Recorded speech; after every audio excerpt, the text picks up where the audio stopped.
আসসালামু আলাইকুম। বিলাল অ্যান্ড পেটসের আরও একটি নতুন ভিডিওতে আপনাদের সবাইকে স্বাগতম। আশা করি সকলে ভালো আছেন। এ হচ্ছে ব্রাহ্মা মুরগি, পাশে একটা উইন্ডট, আর এই হচ্ছে ব্রাহ্মার মেইল, যেটা আমরা অনেক ছোট থেকে দেখে আসছি। আলহামদুলিল্লাহ এখন ওরা পুরা প্রাপ্তবয়স্ক হয়ে গেছে। অনেক দিন ভিডিও করা হয় না, তার জন্য দেখানো হয়নি। এটা হচ্ছে আমাদের একটা আচিল মুরগির ফিমেল, আর এখানে একটা পেয়ার আছে। এটা হচ্ছে মেল, ওটা হচ্ছে ফিমেল।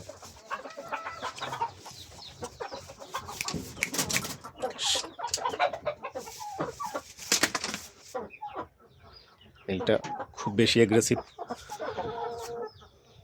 সবসময় একটা আক্রমণাত্মক ভঙ্গিতে থাকে, এই কারণে ভিডিও করা হয় না খুব একটা। কাছে যাওয়াটা একটা কঠিন ব্যাপার। আচিল ফাইটার আসলে এরকমই হয়, এরা তো ফাইট করতে অভ্যস্ত।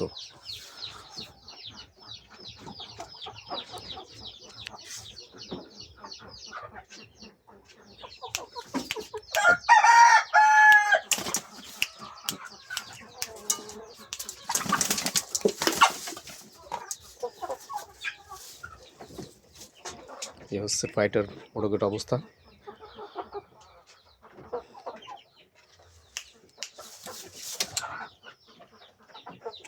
কি অবস্থা?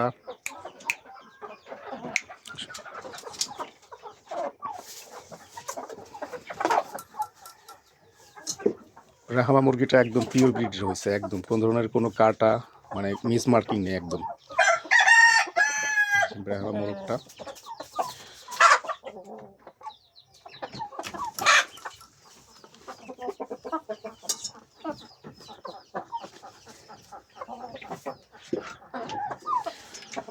মাশাআল্লাহ খুবই সুন্দর। আমার অনেক বেশি ভালো লাগে ব্রাহ্মাগুলো দেখতে।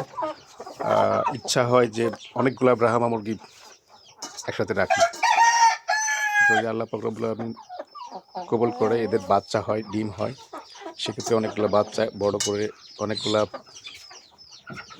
পেয়ার বানানোর ট্রাই করবো ইনশাল্লাহ। আর এটা হচ্ছে উইন্ডট। উইন্ডট দেখতে পাচ্ছেন, অসাধারণ একটা মার্কিংয়ের মুরগি। এই মুরগিগুলো খুব রেয়ার, খুব একটা পাওয়া যায় না, তার জন্য আমি মেল পাচ্ছি না। একটা মেল মুরগির দরকার, কিন্তু পাচ্ছি না। যদি কেউ চিনে থাকেন, কারোর কাছে থেকে থাকে, জানাবেন। ন্যায্য মূল্য দিয়ে নিয়ে আসার চেষ্টা করবো ইনশাল্লাহ। এই হচ্ছে মুরগিগুলোর অবস্থা। এখন দেখাবো আপনাদের আমার ফিজেন্টের অবস্থা।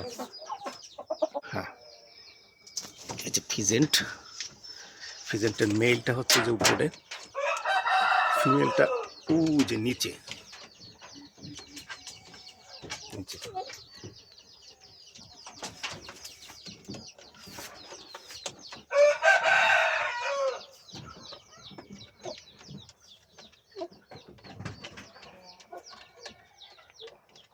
এই ফিজেন্ট পেয়ার আবারও ডিমে আসছে, হয়তো অল্প দিনের ভিতরে আবার ডিম পাবো ইনশাল্লাহ। তো আপনারা সবাই দোয়া করবেন যাতে করে এই বছর ফিজেন্টের অনেকগুলা বেবি পাই আমরা। আপনাদের দেখানোর চেষ্টা করব মুরগিগুলা থেকে কীভাবে, মানে কীরকম ডিম পাচ্ছি এবং কী পরিমাণ বাচ্চা পাচ্ছি, তাদের বর্তমান অবস্থা। তো আজকের মতো এখানে শেষ করছি। আসসালামু আলাইকুম।